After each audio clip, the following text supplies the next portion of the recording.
ओम शांति। अभी हम पुरुषार्थ को कैसे तीव्र बनाकर रखें, पुरुषार्थ में शिथिलता न आए,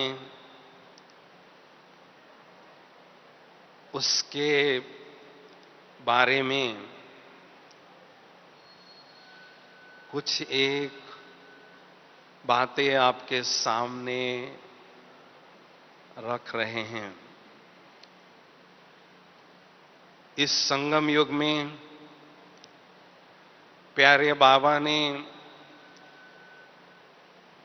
हमें सारे कल्प के लिए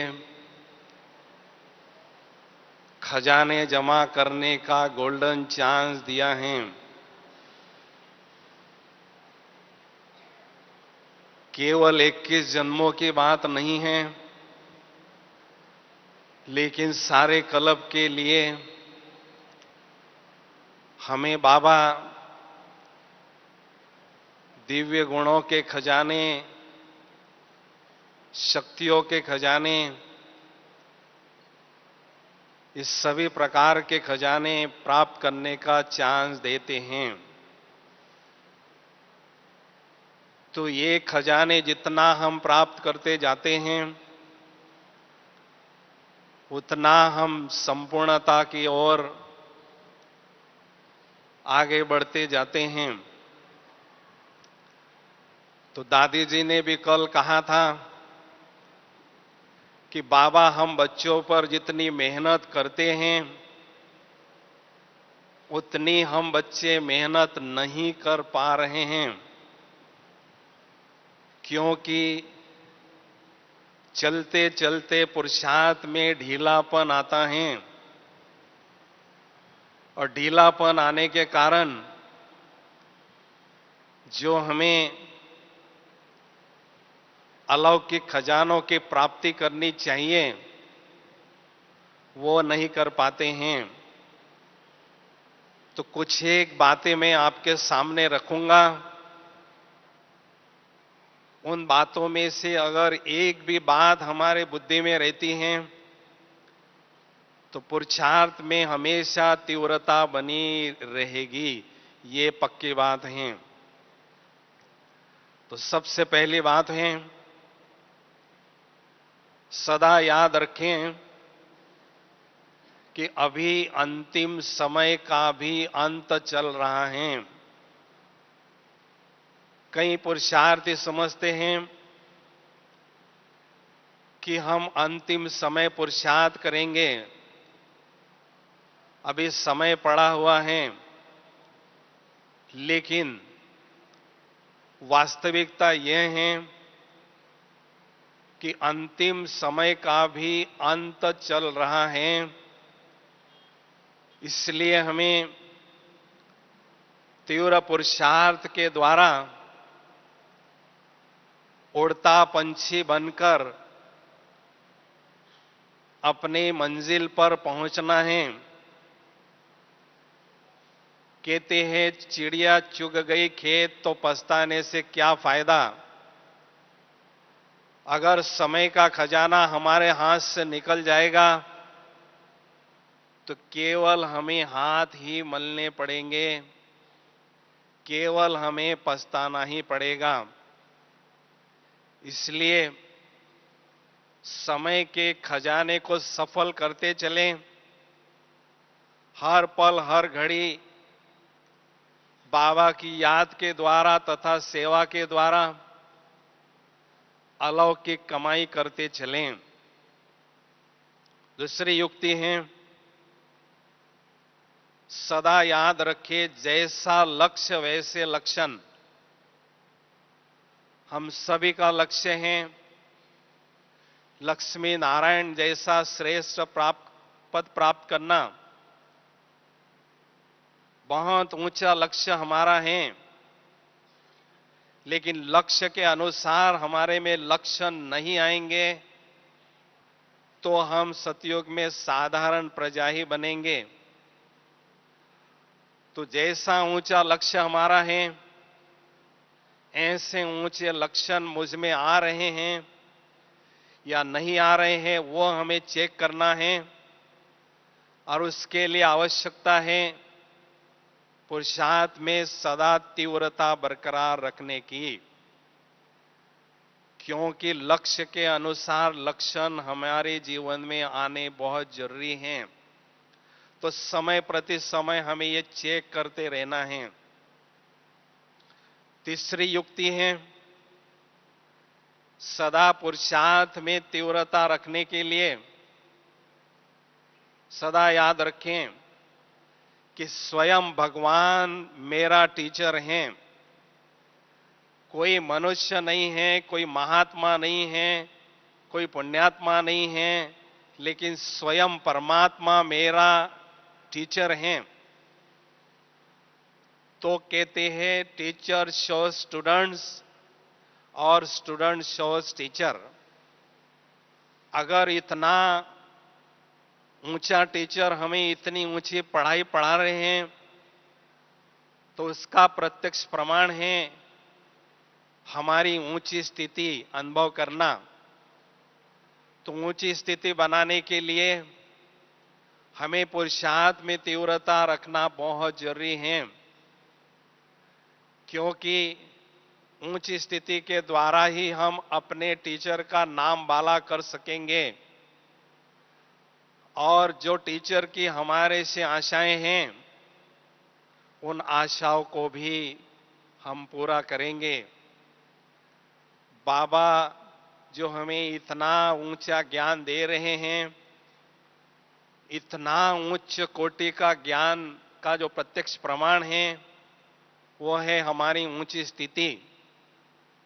कहते जैसी स्थिति वैसी स्तुति। अगर स्थिति हम बनाने में सफल नहीं हुए, तो समझो बाबा से हमने जो खजाने लेने हैं वो नहीं लिए। इसलिए बाबा ने आज भी मुरली में बार बार कहा है कि याद की यात्रा के द्वारा हमें बहुत श्रेष्ठ स्थिति बनाना है, क्योंकि हमारा मुख्य सब्जेक्ट ही है योगाभ्यास का।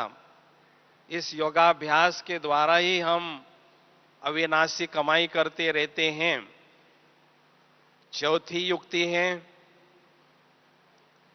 पुरुषार्थ में सदा तीव्रता रखने के लिए याद रखें कि ये जो खजाने प्राप्त करने का चांस हमें सारे कल्प में केवल एक ही बार मिलता है, बार बार नहीं मिलता है। भगवान जो हमें खजाने लुटाने का चांस देते हैं, वो केवल एक ही बार मिलता है। तो जब ये बात हमारे बुद्धि में रहती है, तो हमारे में जो भी क्षमता है, पोटेंशियल है, वो 20 नाखून का जोर लगाकर हमें पुरुषार्थ में तेजी से कदम उठाना है। थोड़ी भी मार्जिन नहीं छोड़नी है। कहते हैं जो मार्जिन छोड़ता है उसको मार पड़ती है, क्योंकि उसको हमेशा पछताना ही पड़ता है। इसलिए जो हमें सारे कल्प में एक ही बार चांस मिलता है, उसमें हमें कसर नहीं छोड़नी है। इसलिए पुरुषार्थ सदा तीव्र रखते रहें और बाबा से खजाने लूटते रहें और लुटाते रहें। संगम युग में ये जो बाबा से खजाने हमें मिल रहे हैं, खूब लूटने हैं और खूब लुटाने हैं, क्योंकि खजानों का सागर ही हमें मिला हुआ है। तो सागर ये नहीं कहता है कि आपको थोड़े लेने हैं, तो सागर तो कहता है जितने चाहे खजाने लूटो और लुटाते रहो। पांचवी युक्ति है, पुरुषार्थ में सदा तीव्रता रखने के लिए याद रखें, मैं पूर्वज आत्मा हूं। मेरे पीछे बहुत लंबी क्यों खड़ी हैं? अगर मेरे पुरुषार्थ में शिथिलता होगी तो अनेक आत्माओं के पुरुषार्थ में भी शिथिलता होगी। अगर मेरे पुरुषार्थ में तीव्रता होगी तो अनेक आत्माओं के पुरुषार्थ में भी तीव्रता होगी। हम देखते हैं ट्रैफिक में अगर कोई धीमी गाड़ी चलाता है तो जो पीछे ट्रैफिक में आते हैं वो बहुत गुस्सा होते हैं, नाराज होते हैं। तो इसलिए अनेक आत्माओं को आगे बढ़ाने की जिम्मेदारी मुझ पूर्वज आत्मा पर है। इसलिए मुझे तीव्रता से आगे बढ़ना है, शिथिलता को नहीं आने देना है। क्योंकि बाबा ने कहा अलबेलापन भी अर्ध निंद्रा है। सोना माना खोना, तो अलबेलापन अगर अर्ध निंद्रा है तो खजाने भी हम बहुत खोएंगे। इसलिए अलबेलापन को हमें मिटा देना है। एक स्लोगन सदा याद रखना है कि ये संगम युग है, अल्लाह की वेला। अल्लाह की वेला में मुझे अलबेला नहीं बनना है। ये स्लोगन हमारे सामने सदा लिखा रहे। अल्लाह की वेला में मुझे अलबेला नहीं बनना है। ये भाग्य बनाने की वेला है। इसलिए भाग्य विधाता मेरा बाप बन चुका है। सारे संसार को जो भाग्य बांटता है वो मेरा बाप बन चुका है। इसलिए मुझे खूब खजाने लूटने हैं और अनेकों को भी माला माल करना है।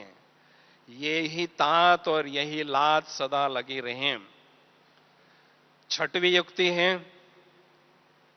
सदा पुरुषार्थ में तीव्रता रखने के लिए याद रखें कि तीव्रता और नवीनता ये दो एक दो के पूरक हैं, सपोर्टर्स हैं।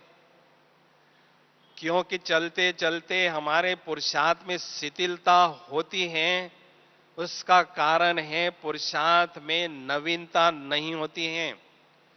क्योंकि ये मनुष्य का नेचर है, वो हमेशा अपने पुरुषार्थ में नयापन चाहता है, क्रिएटिविटी चाहता है, न्यूनेस चाहता है। इसलिए नवीनता पाने का एक ही तरीका है, मनन चिंतन करना। तो मनन चिंतन करना ये हमारी हॉबी हो तो ज्ञान सागर के मंथन का चिंतन हम करते हैं तो बाबा से हमें नई नई प्रेरणाएं मिलती हैं, नए नए ज्ञान रतन मिलते हैं, नई नई आइडियाज मिलती हैं। उसके कारण हमारे पुरुषार्थ में सदा तीव्रता बनी रहती है। अगर हर रोज आपको कोई आलू की सब्जी खिलाएगा तो आप कहेंगे ये मुझे नहीं खाना है, मैं बोर हो गया। तो आलू के ही नए नए अगर आइटम आपको खिलाते हैं तो बड़े चाव से आप उसको खाएंगे, इंटरेस्ट आपका बना रहेगा। तो ऐसे ही पुरुषार्थ में सदा नवीनता प्राप्त करने के लिए मनन चिंतन करते रहें और बाबा से नई नई टचिंग्स लेती रहें। सातवीं युक्ति है, पुरुषार्थ में सदा तीव्रता आगे रखने के लिए सदा सोचे मैं आध्यात्मिक घोड़ा हूं और इस बेहद की आध्यात्मिक रेस में दौड़ रहा हूं। अभी बाबा के बच्चे 10-12 लाख बने हुए हैं। 10-12 लाख आत्माओं रूपी घोड़े इस रेस में दौड़ रहे हैं। उस रेस में मैं भी घोड़ा दौड़ रहा हूं। ये अगर सीन आपके सामने सदा रहती हैं तो कभी भी अलबेलापन या सुस्ती आपके सामने फटक नहीं सकती। क्योंकि रेस में जो दौड़ता है आगे उसको देखकर सभी खुश होते हैं। और रेस में जो पीछे हाँफते हाँफते दौड़ता है, उसको देखकर रहम आता है, उसको देखकर दया आती है। अगर बाबा वतन से ये जो रेस चल रही है, ये रेस अगर देखते हैं, मैं आत्मा रूपी घोड़ा अगर इस रेस में पीछे हूं, तो बाबा को भी मेरे पर रहम आएगा, दया आएगी। इसलिए आध्यात्मिक रेस में दौड़ने वाला जो घोड़ा होता है, उसकी दो विशेषताएं विशेष होती हैं। वो बहुत एक्टिव होता है और बहुत अलर्ट होता है। तो हमें सदा एक्टिव रहना है, अलर्ट रहना है, चुस्त और मस्त रहना है। तो इस आध्यात्मिक रेस में हमेशा हमारी जो स्पीड है वो तेज रहेगी, स्पीड कभी भी कम नहीं होगी। इसलिए हमें ये ध्यान देना है कि मुझे इस दौड़ में दौड़ना है और अपने संपूर्णता की मंजिल पर समय पर पहुंचना है। क्योंकि समय के साथ साथ पुरुषार्थ की रफ्तार सदा चलती रहे। अगर समय की रफ्तार तेज है, पुरुषार्थ की रफ्तार धीमी है, तो समय पर मैं अपने मंजिल पर नहीं पहुंच सकूंगा। इसलिए ये दर्श सदा सामने रखें। आठवीं बात है, पुरुषार्थ को सदा तेज रखने के लिए साइड सीन देखने में दिलचस्पी न हो। जब भी हम चलते चलते रास्ते में व्हीकल चलाते हैं, अगर साइड सीन देखते हैं, तो स्वयं पर हमारा ध्यान कम होता है और उससे हमारी चलने की या वाहन चलाने की स्पीड कम हो जाती है। तो इस ब्राह्मण जीवन में भी साइड सीन देखना अर्थात दुनियावी समाचार की लेन देन में दिलचस्पी रखना, साइड सीन देखना अर्थात दूसरों को देखना, पर चिंतन, पर दोष, पर दर्शन करना। जो हीरो एक्टर होता है वो उसका ध्यान स्वयं पर पूरा होता है, वो दूसरे एक्टर को नहीं देखता है। इसलिए इस ड्रामा में हम हीरो एक्टर हैं, विशेष पार्टधारी हैं। इसलिए मुझे साइड सीन नहीं देखना है। अगर देखना भी है तो बाबा को देखना है, दादियों को देखना है, बड़े भाइयों बहनों को देखना है। क्योंकि किसी को भी हम देखते हैं तो उसकी हमें अच्छाई के साथ साथ कमी भी नजर आती हैं। और जब कमी नजर आती है तो हमारे मन में व्यर्थ चिंतन चलने लगता है। इसलिए एक स्लोगन याद रखें, कमी हमें कमाई करने नहीं देती है। कमी हमें कमाई करने नहीं देती है, चाहे खुद की कमी हो, चाहे औरों की कमी हो, लेकिन हमें कमी को देखना ही नहीं है। देखना है तो अच्छाइयों को देखना है। जैसे मधुमक्खी हर एक फूल से मध ही लेती हैं, ऐसे मुझ मधुमक्खी को भी हर एक रूहानी गुलाब से मध ही लेना है, मिठास ही लेना है, अच्छा ही लेना है। ये हमारा विशेष नेचर होगा तो कभी भी हमारे पुरुषार्थ में शिथिलता नहीं आएगी। और बहुत महत्वपूर्ण बात है, 9वीं बात, बाबा ने कहा पुरुषार्थ में सदा तेजी रखने के लिए दो शब्द सदा याद रखो। आपके कानों में इन दो शब्दों का अनहद नाद सदा चलता रहे। वो कौन से दो शब्द हैं? अचानक और एवर रेडी, ये दो शब्द हैं। अचानक कभी भी कुछ भी हो सकता है। कभी किसी को भी पता नहीं है कि मेरा अंतिम श्वास कहां होगा, कब होगा और कैसे होगा। इसलिए न जाने जिंदगी में कब आएगा अंधेरा, अभी मेरा तन मन अच्छा है, इसलिए मुझे बहुत वर्तमान का पूरा फायदा लेना है, भविष्य पर मुझे विश्वास नहीं रखना है। क्योंकि अच्छे अच्छे आज चल पड़ते हैं, जवान चल पड़ते हैं, इसलिए हमें ये ध्यान रखना है, अभी मेरा तन मन अच्छा है, इसलिए मुझे पूरा फायदा लेना है ये समय का। तो अचानक कभी भी कुछ हो सकता है। हम देख रहे हैं प्रकृति की हलचल हो रही है, कितनी बातें सामने आती हैं। तो अचानक शब्द याद रखने से हम सदा अलर्ट रहते हैं। और एवर रेडी रहना अर्थात सर्व बंधनों से स्वयं को फ्री अनुभव करना। कोई भी बंधन रूपी रस्सी मुझे बांधी ना हो। और दूसरा एवर रेडी अर्थात मेरी झोली सर्व खजानों से भरपूर हो। घर मुझे जाना है, राजधानी में मुझे जाना है, तो मुझे सर्व खजानों से भरपूर रखना है। ऐसा भाव जब मन में रहता है, एवर रेडी रहना है, तो खजाने बार बार जमा करने का हम पुरुषार्थ करते रहेंगे। क्योंकि एवर रेडी रहना अर्थात इस शरीर रूपी डाल से आत्मा रूपी पंछी एक सेकंड में उड़कर परम धाम रूपी घर में बैठ जाएं, उसके लिए अशरीरी स्थिति का बहुत अच्छी तरह से हम अभ्यास करते रहें। बहुत अच्छी तरह से अभ्यास करते रहें। क्योंकि जितना देह से न्यारा, देह की दुनिया से न्यारा होते हैं, देह के पदार्थों से न्यारा रहते हैं, उतना हम स्वयं को एवर रेडी अनुभव करते रहते हैं। इसलिए बहुत अच्छी तरह से हमें ध्यान देना है कि ये दो शब्द कभी भी मुझे न भूले हुए हो। और 10वीं बात बहुत महत्वपूर्ण की बात है।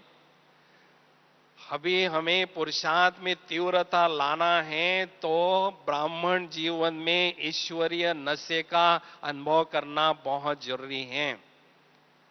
सदा याद रखें, ईश्वरीय नशा आत्मा की जान है और आत्मा की शान है।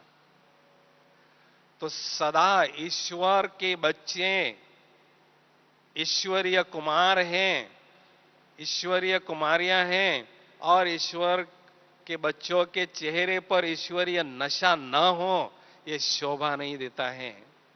इसलिए हमारे चेहरे पर ईश्वरीय नशे की झलक और रूहानी फलक होना बहुत जरूरी है। लेकिन उसके लिए आवश्यकता है, मैं आत्मा सदा सोमान के सिंहासन पर बैठी रहूं।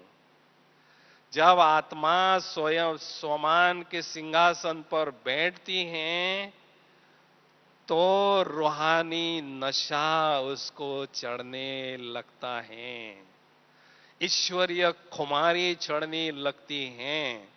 और जैसे जैसे ईश्वरीय नशा बढ़ता है, हमारा चेहरा खिल जाता है।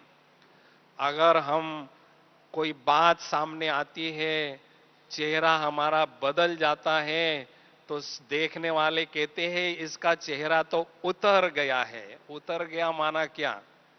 ईश्वरीय नशा डाउन हो गया, खुशी कम हो गई। तो हमारा चेहरे पर ईश्वरीय नशे की डिग्री सदा बढ़ती रहे, ये विशेष ध्यान देना है। क्योंकि बाबा बागवान हैं, बहनें माली हैं।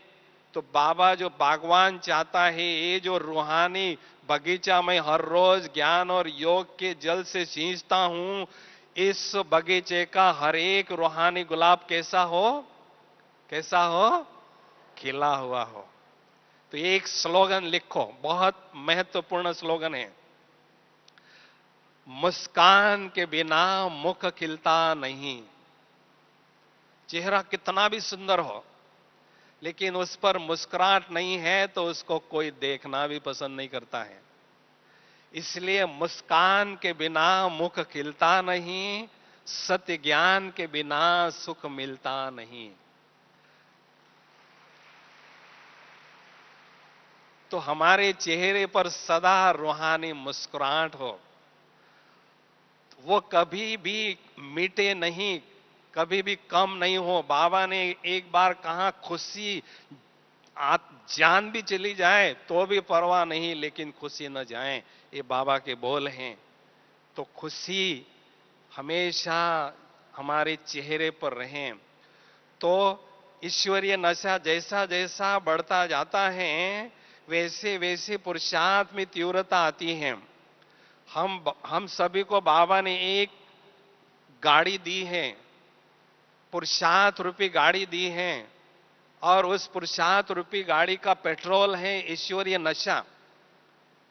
तो ईश्वरीय नशा जब कम होता है तो ये गाड़ी धीमी चलती है, और गुम हो जाता है तो ये गाड़ी बंद हो जाती है। तो अमृत वेले पावरफुल ईश्वरीय नशे का डोज हमें देना है, ताकि सारे दिन भर में हमारी पुरुषार्थ रूपी गाड़ी चलती ही रहे, कभी भी रुके नहीं। इस पर हमें ध्यान देना है। अगर आपको अहमदाबाद से बॉम्बे जाना है या दिल्ली जाना है, जल्दी जाना है, तो आप एरोप्लेन से जाएंगे। एरोप्लेन 1 घंटे में 900 या 800 किलोमीटर चलता है, दौड़ता है। उसका ईंधन पेट्रोल ही होता है, लेकिन उसका पेट्रोल बहुत रिफाइन होता है। उसको कहते हैं बहुत refine fuel, aviation turbine fuel कहते हैं। तो ऐसे ईश्वरीय नशा हमारा जितना रिफाइन होता है, उतनी हमारी पुरुषार्थ की रफ्तार तेज होती है।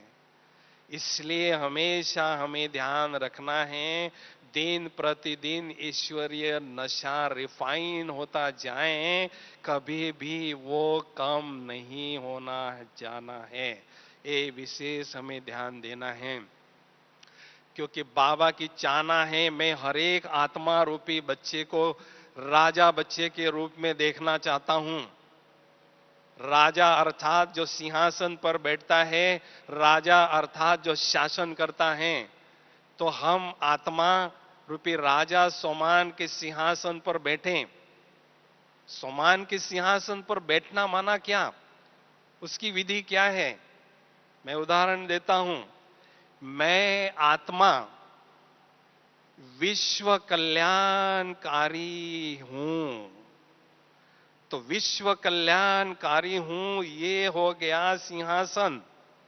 और इस सिंहासन पर जब आत्मा बैठती है, तो मैं आत्मा विश्व कल्याणकारी हूं, ऐसा समझना, ऐसा अनुभव करना, इसको कहते हैं सोमान के आसन पर बैठना। जब हम बैठते हैं तो हमारे संकल्प भी ऐसे ही चलते हैं, बोल भी ऐसे ही चलते हैं, कर्म भी ऐसे ही होते हैं, और हमारे संस्कार भी ऐसे ही होते हैं। तो स्वराज अधिकारी स्थिति की अनुभूति हम करने लगते हैं, और चेहरे पर वो राजाईपन का नशा, महाराजापन का नशा स्वतः ही छा जाता है। तो बाबा कहते हैं, जो स्वराज अधिकारी अभी बनता है, वो विश्वराज अधिकारी विश्व में बनता है। इसलिए हमें ब्रह्मा बाबा को सदा सामने रखना है। ब्रह्मा बाबा को शुरू दिन से जैसे साक्षात्कार हो गया, मैं नारायण बनने वाला हूं, बाबा के चेहरे पर नारायणी नशा सदा रहता था। उस नारायणी नशे ने ही बाबा को संपूर्णता के निशाने पर, मंजिल पर बहुत तेजी से पहुंचाया। तो ब्रह्मा बाबा को भी हमें फॉलो करना है। जैसे बाबा को वो रूहानी नशा हमेशा चढ़ा रहता था, ऐसे मुझे भी चढ़ा रहे। क्योंकि माताएं भले घर में रहती हैं, लेकिन आपका चेहरा अगर रूहानी नशे से खुशी से संपन्न होगा, तो अड़ोसी पड़ोसी भी आपके चेहरे को देखेंगे, आपको पूछेंगे आपको क्या मिला है, आपके चेहरे पर हमेशा खुशी रहती है, तो आपको बाबा का संदेश देने का गोल्डन चांस मिलेगा। तो इसलिए विशेष अनुभव करना है कि मेरे घर में मैं चैतन्य देवी हूं। मेरा घर आश्रम है, मेरा घर मंदिर है, उस मंदिर में मैं चैतन्य देवी हूं। मेरे चेहरे पर हमेशा दिव्यता रहती है, दिव्य गुणों का आभूषण से सजा हुआ चेहरा रहता है। तो आपका चेहरा बहुत सेवा करेगा, क्योंकि बाबा ने कहा है अभी चलन और चेहरे से आपको सेवा करनी है। क्योंकि लोग अभी ज्ञान नहीं सुनना चाहते हैं। लोग ऐसा श्रेष्ठ ज्ञान जो है वो हमारे जीवन में देखना चाहते हैं, हमारे चलन और चेहरे पर वो देखना चाहते हैं। इसलिए माताओं को बहुत गोल्डन चांस मिला है गृहस्थ में रहकर बहुत बेहद की सेवा करना, लेकिन सदा एक समान रहें। मैं योगिनी हूं, मैं तपस्विनी हूं, मैं दुर्गा हूं, अनेक आत्माओं की दुर्गंध को मिटाने वाली दुर्गा हूं। मैं काली हूं, अनेक आत्माओं की काली मां को, विकार की काली मां को मिटाने वाली मैं महाकाली हूं। मैं संहारिणी हूं। जो आपको अच्छा लगता है वो सोमान अगर आप धारण करेंगे तो आपकी स्थिति धीरे धीरे धीरे धीरे बहुत ऊंची होती जाएगी, और बाबा बहुत खुश हो जाएंगे, और ब्राह्मण परिवार में भी आपकी शान और आन बढ़ती जाएगी। इसलिए इस मधुबन में आकर ऐसा संकल्प करना है कि ये 8-10 बातें जो बताई हैं उसमें से एक भी बात आपको याद रहती है तो कभी भी पुरुषार्थ में ढीलापन नहीं आएगा, ये गारंटी है। ओम शांति।